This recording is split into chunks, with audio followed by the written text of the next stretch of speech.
Alors, OpenAI a lancé ChatGPT 5, annoncé comme plus puissant, plus rapide, plus simple. Oui, et la promesse derrière, elle est assez audacieuse, on peut dire.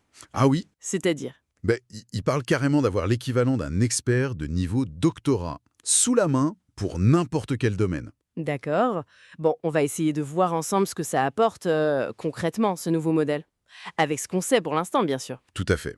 Alors, le déploiement est en cours pour tout le monde, mais attention, Oui. l'accès reste limité pour les utilisateurs gratuits. C'est plus confortable pour les abonnés plus, et la version pro, elle, promet vraiment des performances supérieures pour ceux qui payent l'abonnement pro. Logique.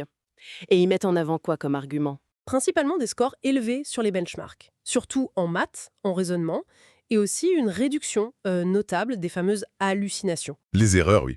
Et il parle aussi de déception C'est ça, les faux résultats un peu. intentionnelle. Moins de ça apparemment.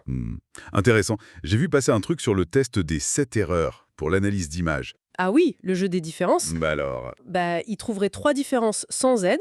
Si on lui dit « il y en a 10 », il monte à 7. ce qui est mieux qu'avant quand même. Oui, mieux, même s'il y a quelques répétitions, une petite erreur.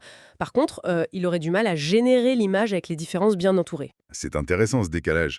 Il progresse sur la tâche elle-même, mais la finition, le petit plus, c'est pas encore parfait. Ça rejoint un peu ce qu'on voit dans les classements, non? Exactement. Il est en tête sur Chatbot Arena. Ça, c'est la plateforme où les utilisateurs votent à l'aveugle. Donc les gens aiment bien ces réponses texte et code. Voilà. Mais sur des tests de raisonnement purs, comme ARCIS ou Simple Bench, qui sont faits pour tester la logique vraiment étape par étape, Là, il n'est pas forcément numéro un. pas systématiquement, non.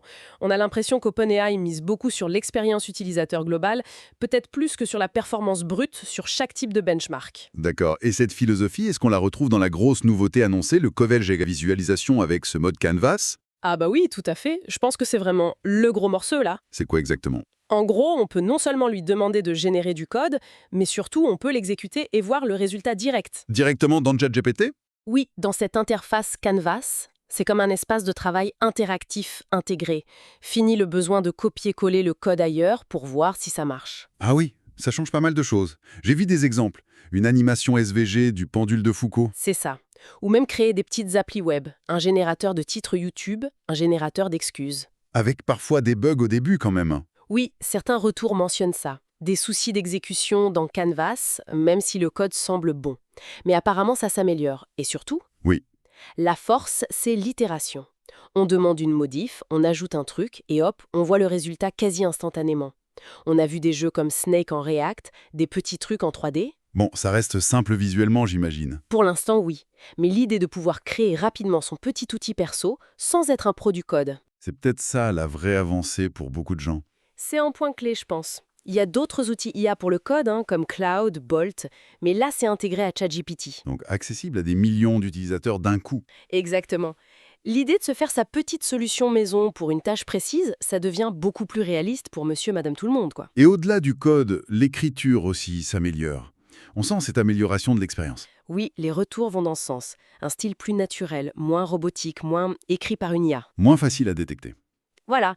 Et il comprendrait mieux les nuances. Par exemple, demander une accroche subtile mais pas trop. Ce genre d'équilibre difficile pour une machine. D'accord. Et le mode vocal, il y a du nouveau aussi. Oui, il devient plus accessible. Plus d'heures gratuites et illimitées pour les abonnés. Et surtout, il est dispo dans les agents GPT, les versions personnalisées. Il réagit mieux aux consignes aussi. J'ai lu un genre répondre en un mot si on lui demande. Apparemment, oui. Plus de personnalisation, meilleure réactivité, Et côté sécurité? ils insistent là-dessus. Ils refuseraient plus clairement les requêtes dangereuses. L'exemple donné, c'était la fabrication d'un fumigène. Il communique aussi sur l'aide dans certains secteurs. Oui, notamment la santé. Il cite un cas où un patient aurait mieux compris ses analyses médicales, préparé ses questions pour les médecins grâce à l'IA. Bon, alors, qu'est-ce qui manque encore? Ou qu'est-ce qui arrive bientôt? Pour l'instant, pas d'annonce sur une grosse mise à jour de GPT Image ou du modèle vidéo Sora. Ça, on attend encore. Mais Mais l'intégration avec Google Calendar et Gmail, ça, c'est confirmé. Ça arrive bientôt, d'abord pour les abonnés pro, puis pour les plus. ok.